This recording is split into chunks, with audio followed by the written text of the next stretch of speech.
So I call this adventures in Malaysia because Malaysia really is an adventure and it's different from what some of us are used to when we travel in North America and Europe. I've actually written an article that I'll share with you at the end of this that has everything I'm going to share with you tonight in it so that you can just enjoy and ask questions and don't have to take too many notes.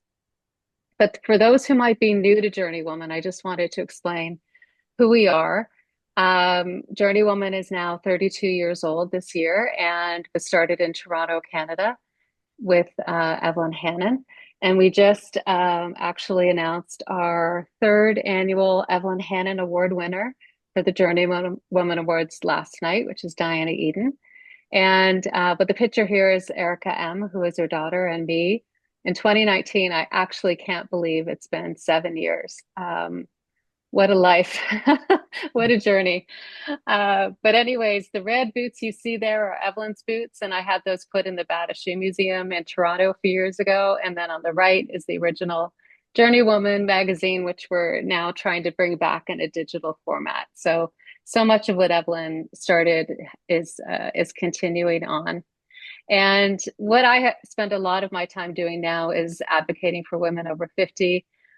We did a piece of research last year called Invisible No More. So that has given us a lot of data to go back to the travel industry with and talk about how important women over 50 are to travel and look at, new products and services, looking at the solo supplement, looking at women only trips and all kinds of things that we can do to influence change. And of course, we still have all of our editorials. So I think you all are on our mailing list, so you're getting our articles. We have about 27 writers right now writing for us, which really helps me. And so many of these women are very talented travel writers from all over the world. And then we have our women's travel directory, and that has women focused and women owned companies in it. And we're just about to announce this week that you'll now be able to book trips right on our website. So we're really excited about that. We have a new podcast coming in a few weeks called The Ageless Adventurous, which is sponsored by Globus Escapes. And they're really looking at the at the off season. And we have some incredible guests coming on that podcast that I can't say yet, but I'm very, very excited about some of the guests that we have coming on that podcast. So I'm going to ask Jenni to talk a little bit about Malaysia and a little bit about the history of Malaysia, because it's actually got a very, very interesting and unique history. So Jenni, are you there? You're just muted, so. Can you hear me now? Yeah. All good. Okay. Hi, everybody. My name is Jenni Evans, but my original name is Jennifer Abbas because I am Malaysian. My father was Chinese, Malay, Muslim, which is a mouthful, and my mum's Australian. So I was born in Malaysia. I grew up there. I went through the whole schooling from, grade to high school. And so I learned a lot of the history about Malaysia. Malaysia is very much a melting pot of Chinese, Malay, and Indian communities. And then in the 1500s, we were in the Dutch-occupied part of Malaysia. And then the Portuguese came, and then finally the British. So we were very much a British colony for about 150 years until we got independence in 1957.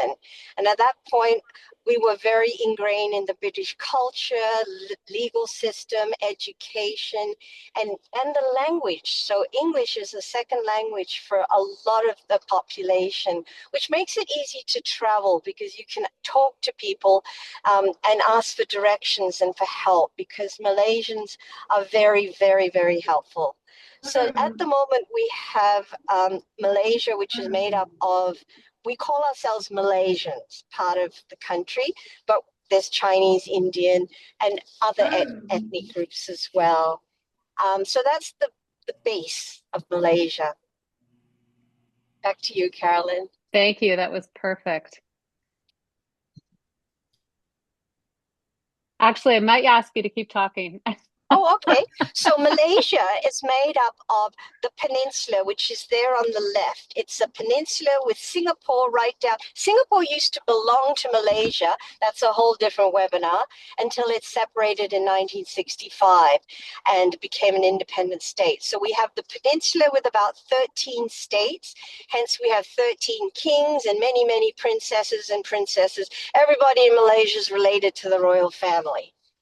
And then we have East Malaysia, which is the purple and blue section of the country on the right-hand side, which is an even more fascinating place to go and visit because it's quite historical, cultural. It still has its native indigenous tribes. It has the orangutans, the national parks, great snorkeling.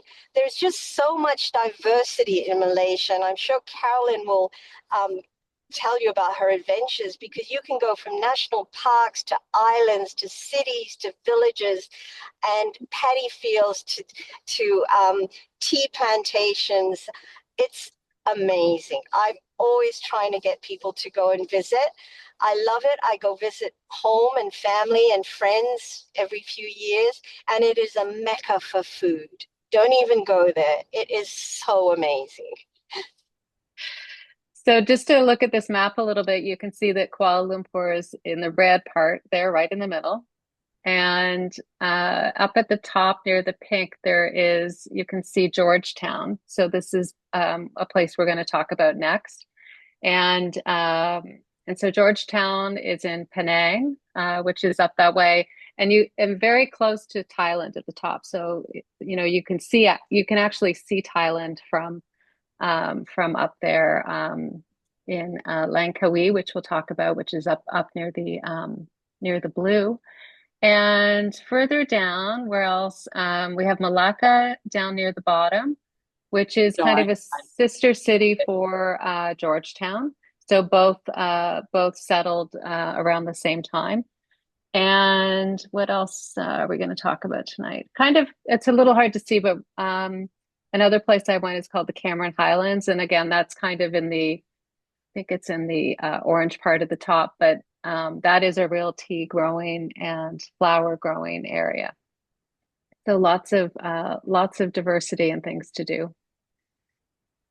I wanted to talk a little bit about getting to Malaysia first, because when I started researching Malaysia, it was last summer. Actually, I spent about 6 months doing research and trying to figure out where to go. And it was a little bit confusing figuring out this arrival card situation. And Jill, feel free to jump in on this.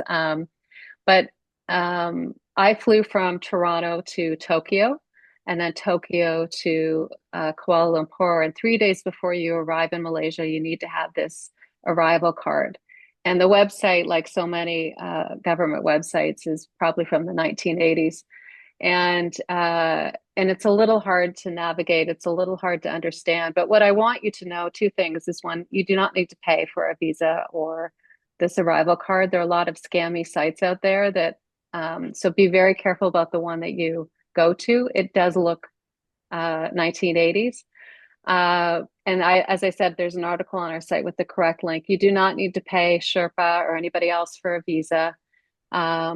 And then the arrival card itself is a very simple paper PDF document. So I put the first page of mine up here just to show you what it looks like. And the way it works is you register your trip online, and then you come back and you download the PDF and you print it, and you're all set. So it feels complicated the first time you do it, but I had to do it a few times, and now I understand it. But it does feel a little complicated. But that's the first thing to know about Malaysia. Also, that gives you 3 months in the country, which is really generous. So if you want a really long trip, gives you 3 months. And I did everything digitally. I didn't have to show any paper copies. Basically, No. You put your passport in that little reader, and it's all go. You don't even talk to an immigration agent. Yep, KL Airport can be a little bit slow though, so just be aware of that. that's great. The currency is called the ringgit, and the way that I started to think about it was kind of 25% of 100 um, uh, is how I would figure out the currencies, but it's actually really beautiful currency with some of the you can see here some of the natural icons on it. And as Jenni was saying at the beginning, it's a very diverse country. Most Malaysians are Muslims, so you tend to see a lot of mosques and hear a lot of mosques. And I then, wanted, sorry, yeah. Sorry, I wanted to oh, mention on the currency. It's a really mhm. good idea to convert your money and take lots of small denominations, because when you want to buy a coffee or something to eat, everything's in $1, $2, $3. You don't want to use your credit card. So convert some money, like 100, 200 US dollars, and then you have all the ones and twos and you can spend it freely. Yeah, and good for the markets too. Yeah. Um, so anyways, there's quite a mix of temples and mosques. And I was lucky to get to one of them, which is Batu Caves, during a Tamil festival, which was a really incredible experience. I knew the festival was happening, but this was kind of pre the festival, and it was as if it was the festival. It was really an amazing experience. This is one of the places I really wanted to go, and it's just outside Kuala Lumpur, and you can get there in a grab. I don't think I have a slide about the grab, And by but public everybody, transport, yeah. And I took the you train can catch a back, train down there. so Yeah, yeah. yeah. So Grab is like Uber, and you'll want to download the Grab app before you go, because that's just what everybody uses to get around, and it's very inexpensive.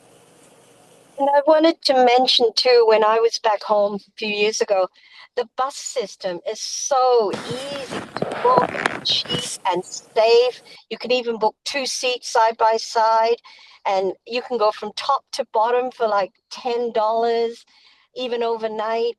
The train system goes all the way up the East Coast, splits and goes up the West Coast, and it's a really good train ride, very reasonable, very safe. There also, I mean, it was meant to come in by December 2025, but hopefully by December 2026, there is actually going to be a high-speed train that goes from Bangkok right down to Penang to Butterworth. That's just across from Georgetown.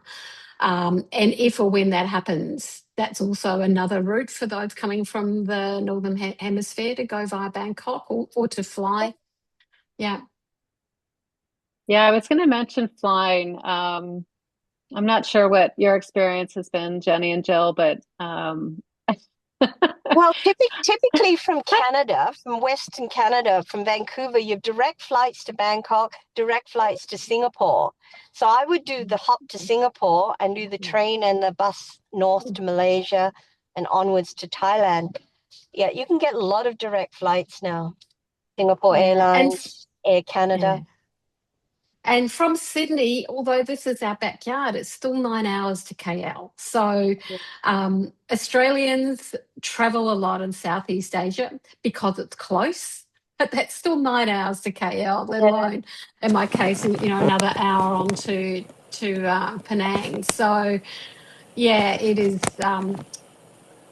definitely something to consider where you're coming from. And if you have the time and the ability, then KL and Malaysia makes a great hopping off point for all of Southeast Asia. Yeah. And I was really surprised me that last year Malaysia had the most visitors to Southeast Asia than anywhere else. And if you ask Really? anyone, they say Thailand. They say Thailand or Vietnam's having a moment, or Indonesia, or they're all going to Bali. No, it's Malaysia. yeah, Finally, we're on the map.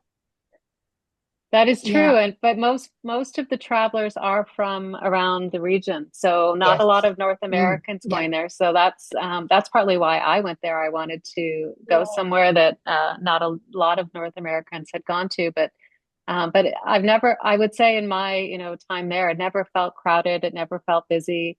Yeah. There's lots of outdoor spaces and, never felt, like I was in a swarm of people or anything like that, or tourists for that matter. Yeah, you don't feel like it's a tourist trap. Yeah. You're eating with locals, you're shopping with locals, you're asking for directions. It's more pleasurable. It's not like oh my God, everyone here is from, Yes. And it's I even would say one of then. the Yeah. sorry, Jenny. No, go ahead. I was going to say one of the pluses to go to Malaysia, and I think we're all from the old British Empire, so it is not everyone speaks English, but English is generally understood. Yeah. Um, it is easy. I've been to Malaysia many times now, and I always feel really safe, whether I'm on my own or with other people. I have no qualms at wandering around places like Penang or Malacca or KL on my own.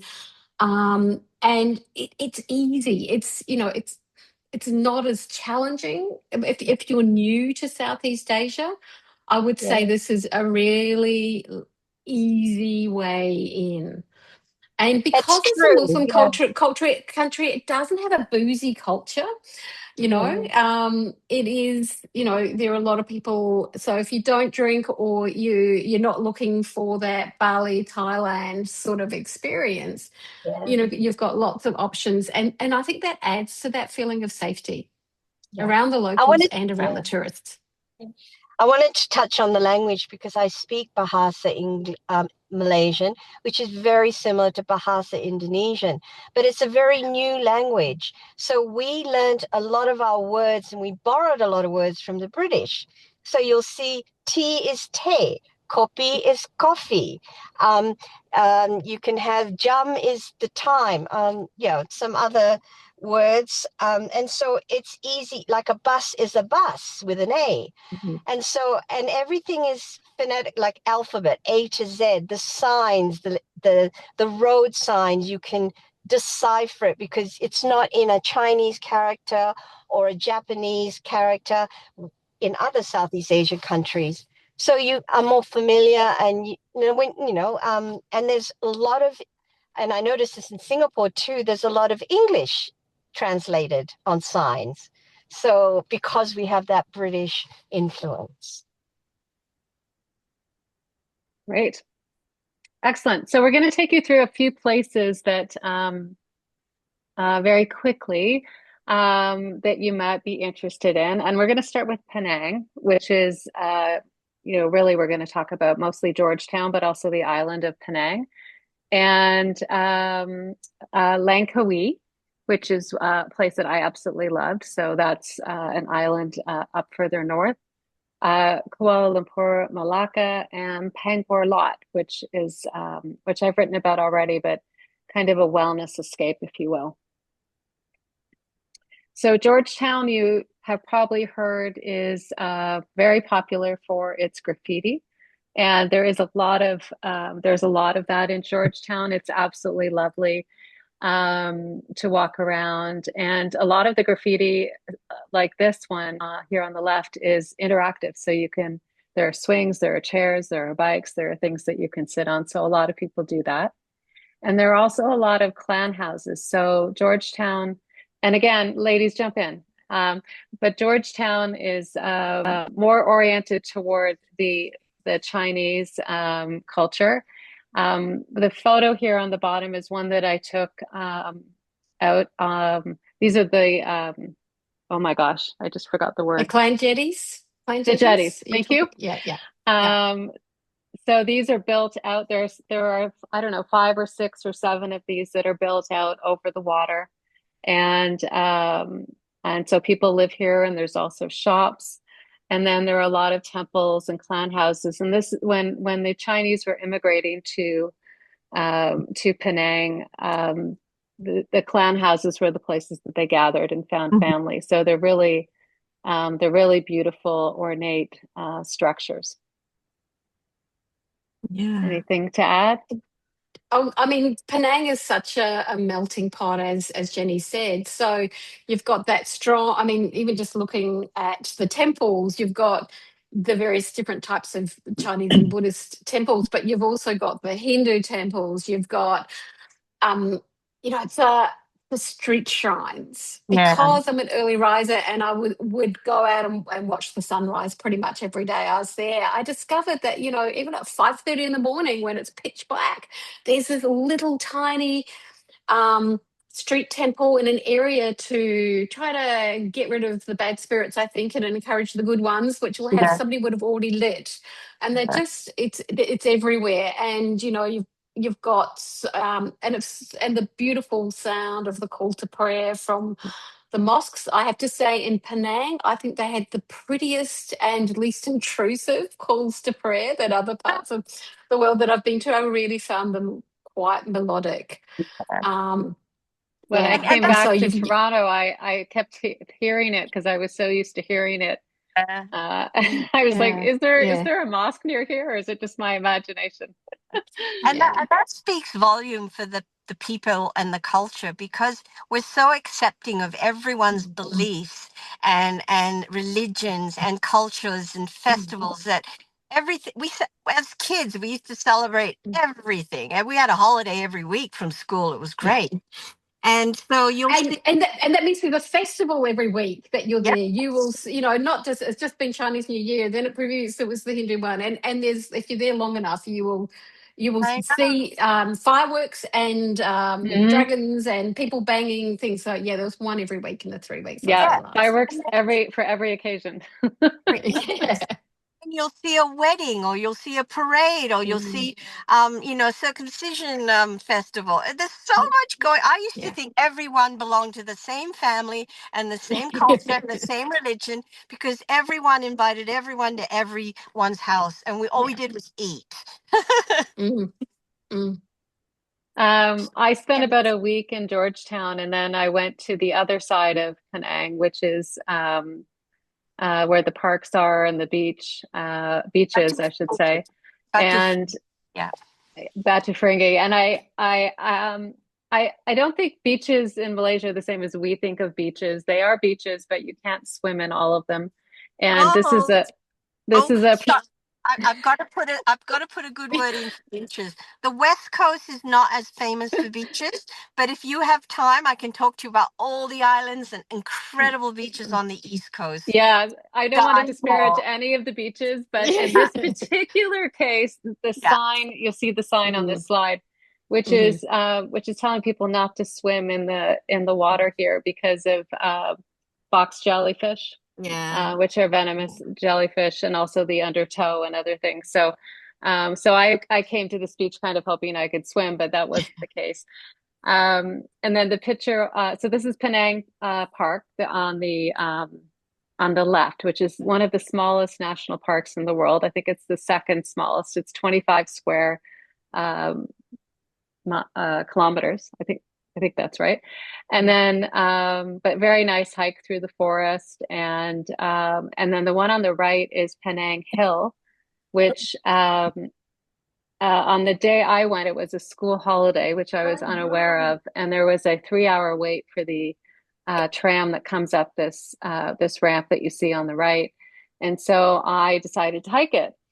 And let's just say that was the hardest hike I've ever done in my life, and the hottest day, and pretty much I was climbing like this because once you're in, and you've got to finish the job. But beautiful view once you get to the top, and I really enjoyed my nice cold beer when I got up there and finished that hike. But I don't recommend anyone do it. And that had only just opened in December. They've been doing some work on it. They're actually building a different cable car up the hill as well that will go from the park garden side. There is a few tricks. If you go to Georgetown, you really need to go to Penang Hill, and the try to avoid the weekends, try to avoid public holidays, try to avoid school holidays. There is a little trick, which is you can spend quite a bit more to get a kind of express ticket. And the day I went with the friend I was staying with, I've been up there before, and it's like, oh, it's not school holidays yet, but all the schools are having excursions because it's end of the school year. And I just went, I'm buying us express tickets. Also, too, don't and if you get express tickets, you'll probably get a seat. Doesn't matter if you're sitting or standing, you're probably not going to see anything going up the hill because those cars are packed. Yeah. It is worth going up there, but if you're going to go up the hill, I really suggest that you give yourself a bit more time and spend a little bit more money to go to the heritage, which is this beautiful walk. A lot of it's under canopy. There's a lot of tame wildlife, birds. Did see a little snake, but it wasn't a venomous one. And often it's a lot cooler up there. I actually went up Penang Hill a second time because I got invited by a family who had a bungalow up there, which is a whole other story. But the mist came. We went up there to see the sunset, and the mist came in, and it was really cold. It was quite amazing. So maybe too, I mean, I'm thinking about people living in chillier parts of Canada wanting to have a warm holiday. As Canadians, how would you describe the weather in Oh, Malaysia? in Malaysia, Oh, I it's loved either it. Hmm. yeah, it's either hot, hotter, or hotter. It Yeah. rains sporadically. It doesn't drizzle, so you'll have a Yeah. thunderstorm and half an hour of deluge of rain, and then it cleans everything out and it smells beautiful. It just cleans everything. I love the rain, and then everything's glistening and green, but it is like walking into a sauna. So you have to dress light. I pack all old t-shirts and then toss them and buy new ones and buy new shoes. And yeah, and have a lot of showers during the day and go back to your hotel, which is always air conditioned. Always get an air conditioned hotel Yeah. because you want to sleep well at night without the mosquitoes and bugs. Mm-hmm. And you can't Yeah, keep and it your is. windows open generally Yeah, because there's no screens or there's yeah, monkeys. Yeah. yeah, and it is. So it is steamy. It's probably not. Southeast Asia is probably not the place to go in the height of menopause. Um, Before or after, you might appreciate it more. But just go and prepare. And it's like if you are a morning person, you know, hot cultures, hot climates, the dawn, the morning is that second photo I took in the morning in Penang. The light is beautiful, the temperature is beautiful. If you're going to exercise, if you're going to go walk up Penang Hill or go to the national park, do it early in the day. Leave the afternoons for having a siesta. If you're staying somewhere with a pool, have some pool time, but otherwise just a bit of aircon time. And it is, I actually, this trip was actually my third to Penang in about 8 years. And I only went back this time because I had a friend who was living there for 6 months and said, do you want to come and stay? And I said, can I stay for 3 weeks? Which meant that my whole orientation was different from when I go for 5 days or a week. It was exploring the jetties in the morning and watching the sunrise. It was taking photos and beautiful light. It was seeing the hawker stalls even before they started serving up for the day, that they're firing up the wok and they're chopping things up and getting things ready. It is spectacular. It is I beautiful. And as I said, I walked by myself in the dark some days and I felt absolutely safe. I wanted to add to a good point, a good tip is that, you get up in the morning, do lovely things, and in the afternoon, chill, maybe go to a shopping, center where it's cool. But I love the nightlife in Malaysia. It's absolutely wonderful. Everything comes alive when the sun goes down, all the lights come on, all the night food stalls and the night markets. And everyone comes out after work and their families and they eat late and they eat till midnight. There's shops you can eat, and there's some 24/7 places, and it's cool and people are friendly, and that's when I like to explore and I feel safe. Yeah, and just also just the point at the moment, I'm aware that it's Ramadan and that changes the time every year. It's at a different time. Yeah. And so there might be some things that aren't open until it starts, some of the food stalls, but you get the really good food during Ramadan when it's at night time. I was in Malacca during Ramadan. It was really fascinating. And that's how I usually tell people to order the food. You walk through the food halls and you see what everyone's eating, and then you just go, "Oh, what's that?" Oh, and then you go to all the food stalls have pictures of each dish, and you just pick. And so you have to eat in the food halls. It's so cheap. It's so authentic. Jill, these pictures, do you want to say anything about them?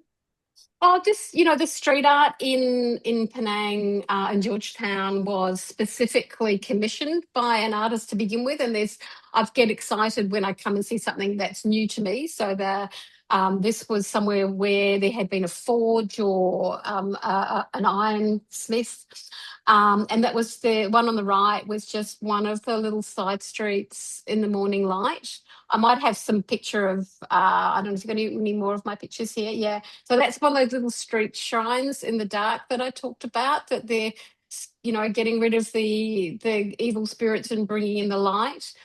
And I mentioned that there is a festival every week that I found this time in Penang. And my friend who's still there at the moment has just gone through Chinese New Year, and sent me photos, and I said, "Oh, I met this guy before. This is he was in one of the main streets." So that's just kind of some of and at night, and the street festivals at night just go on and on and on. They carry on quite a lot. I was going to say Penang's, Georgetown's a really walkable. Oh, okay, food. That on the left, it is the classic Assam laksa. So often when we think of laksas, we think of the coconutty ones. Jenny might set me right. I actually think the coconutty laksas are the white curry meat. Yeah, they're more curry based, whereas I love the Assam Penang laksa. It's very similar to the Johor laksa, which is based on fish. But Penang is very sweet and sour and very thin broth, and it's to die for.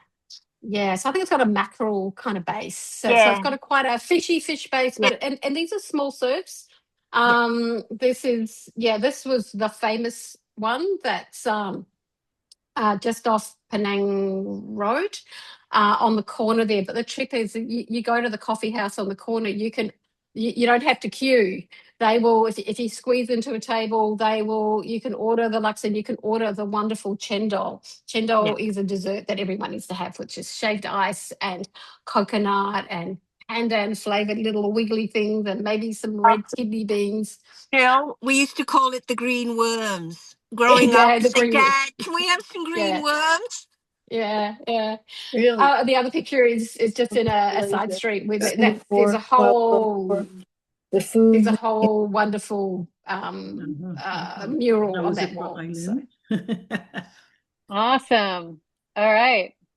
We are cruising. We've got one more.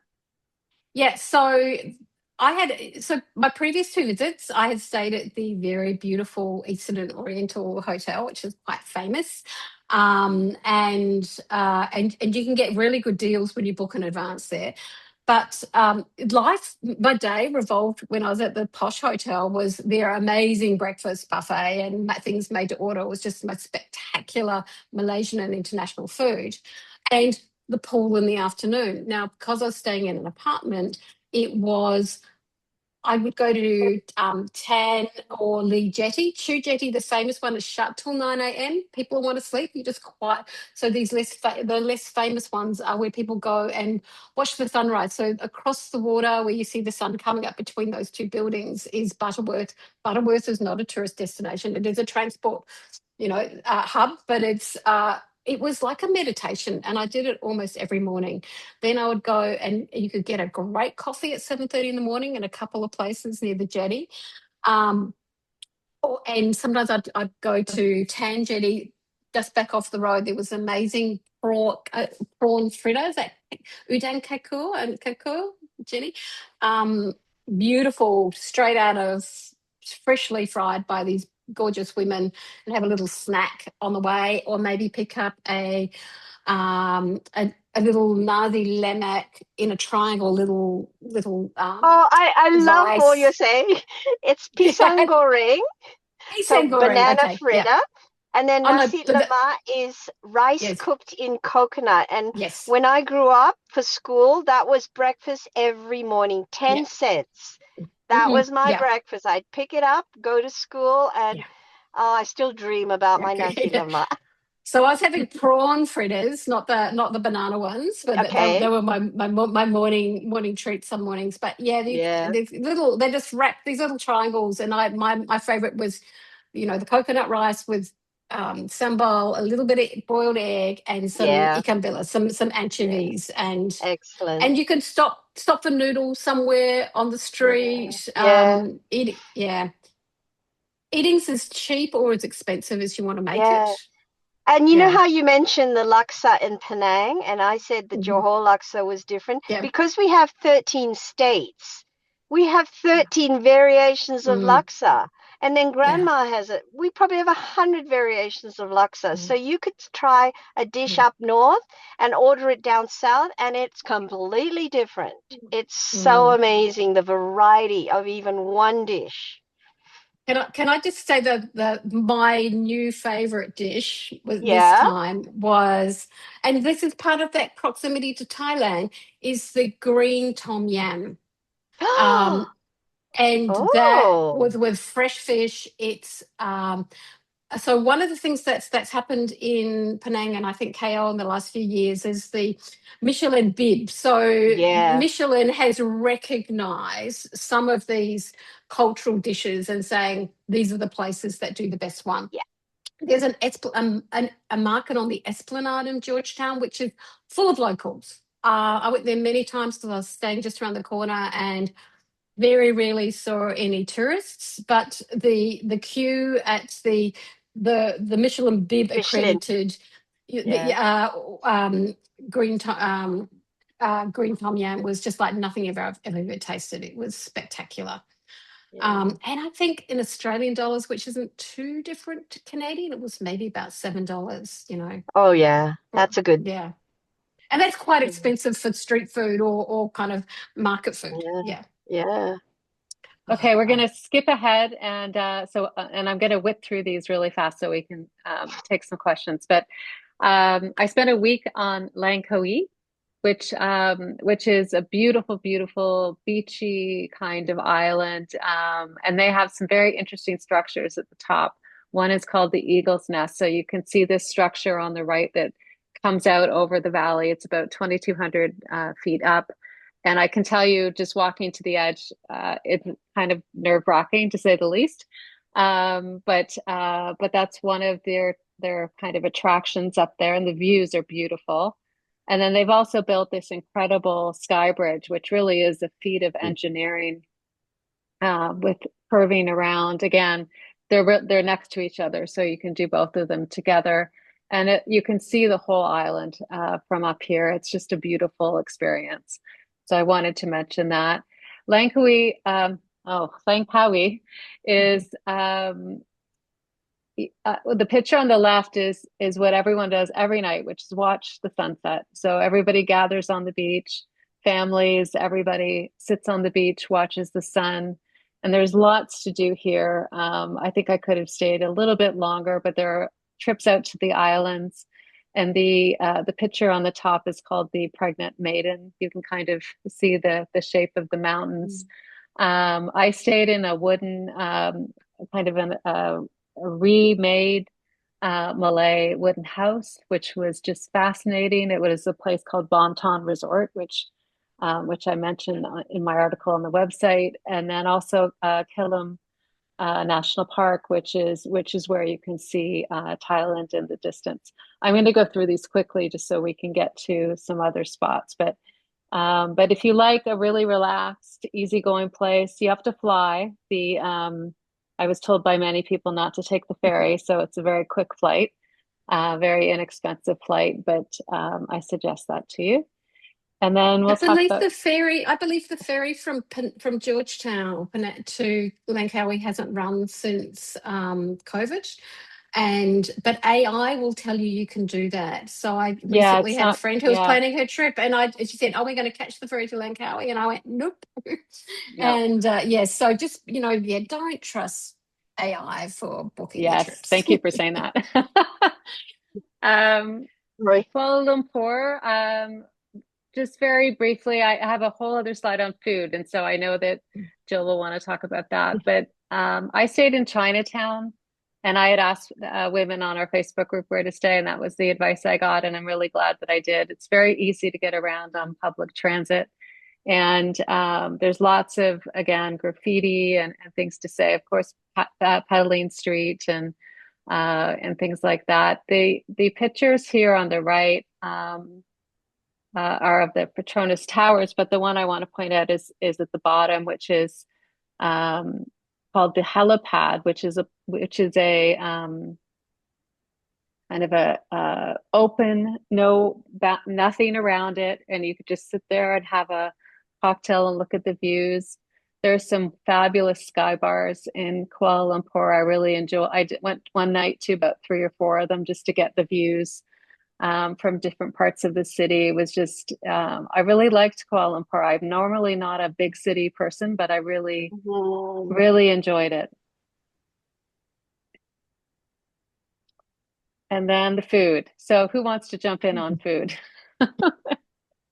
Well, I can start by saying I have 18 years of experience eating everything, I hope. And I've traveled all around Malaysia. Again, they have their traditional staples like satay and nasi biryani and nasi lemak and noodles, but every state has a variation.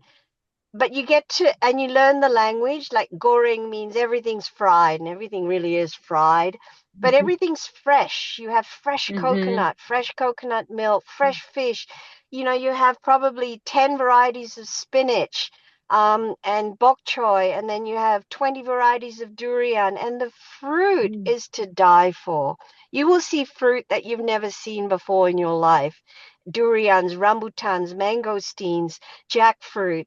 Those are the common ones, but duku and cat's eyes. And so there's fruit, there's fish, there's vegetables. Go ahead, Jill. What do you? Oh, what I was going to say is, so I'm a pescatarian, and I find eating is really easy in Malaysia. I did this time try a couple of vegan kind of hawker stalls and to see for a friend who was coming over whose partner was vegan, and it's like I think it's a lot more challenging to get true vegan food. That's Mhm. it's possible. There's quite a few Buddhist places that will. But my tip is that if you're going to be there for a while, remember to order some veggies on the side because as you can see from these photos, there's not many veggies in them. So you're getting your proteins and your starches. But um, you can ask, can I just have some stir fry veggies on the side, and Yeah. they'll just add that too. And durian is something people you gotta have at least once in your life. Just don't have any carbonated drinks just after you've eaten it because you will be burping it up all day. So that's a And durian I'm holding here on the yeah, right hand side. yeah. Yeah. And I was going. You mentioned jackfruit, and one of my joys this time was eating. I've had jackfruit that's been canned or occasionally fresh and cooked into a curry in Australia, but I hadn't had the fresh jackfruit fruit. And Yeah. I would describe jackfruit as your durian light getting into that family. You've got a Yeah. little whiff of sulfur, but you've got a really caramel sweet flavor. Yeah, And crunchy. crunchy. A, Yeah, it's a beautiful. good jackfruit is just Mm, just right crunchy. Yeah. yeah. I thought the Mm, food in Kuala Lumpur was so creative yeah. and so different and so wonderful. What the picture is in the middle here on the bottom is Yeah. mushrooms, enoki mushrooms, Yeah. and Yeah. you walk down any street and you just come across stalls with food, and you just try it, try it, try it. So yes, yes, yes to everything. The dish on the left-hand side, the red one, is watermelon, which I had at a restaurant called Fuego, which is a sky restaurant. I think it's on the 30 something floor in the Troika Towers. And that was one of my favorite nights, just sitting out looking at the view and eating delicious food like this. So And being multicultural, it's not just the Malay and Chinese Malay and the non-Nya food, depending where you are. I mean, you get terrific Indian food. So I did have quite a few masala doses when I was on this trip, but also lots of and I found a great place in Penang that was a Muslim Malay woman who was cooking her mother's dishes from the countryside where she grew up, and they were everything has a different take. So if you find I don't love this food, then just look for a different variation Hmm. of the cuisine. Yeah. Yeah, the buffets, actually, I stayed in a few hotels, and the morning buffets are something like I've never seen in my life, Yeah. with Yeah. every possible food you could Mm, ever imagine. mm, yeah. I actually So, Yeah, ended up and in, it's yeah, yeah, keep going. sorry, it's good to note that it's not super spicy food. It's very, very no. flavorful. So Mm, you mm, can spice it up if you wanted to, but don't be afraid to think all the curries are hot. You have the tom yums, which are mm, subtle, sweet and mm. sour. The curries could be very mild. Um, and even the sambals don't have to be super hot, but just try them a little bit at a time. Yeah. Yeah. This is just some photos of Pangor Lot. It's Pangkor. So I spent a week here as a guest of this resort, and you wouldn't imagine, I never imagined I see something like this in Malaysia. It looks like another country, but it's a beautiful privately owned island just off the coast, and they pick you up in a speedboat. I felt like I was having my oh gosh, what's the name of the TV show? Um, White Lotus. White Lotus, yeah. I felt like it was my White Lotus moment with my hat on my head and being sped across the ocean. But this was all about wellness and relaxation and the blending of all of these different cultures, to create this really unique experience. And I stayed in not in one of the bungalows on the water, but up on the hill. And just had a really lovely time. So there's an article on our website about this. I won't go into it since we don't have a lot of time, but I think very affordable too for what you get there. And then Malacca. So the main attraction here is now is it pronounced Yonker? Malacca. But Malacca. Oh, but sorry. Yonker Street, is that the Oh, right way Yonk. to I Yonker think so. Street? Yeah. Yeah.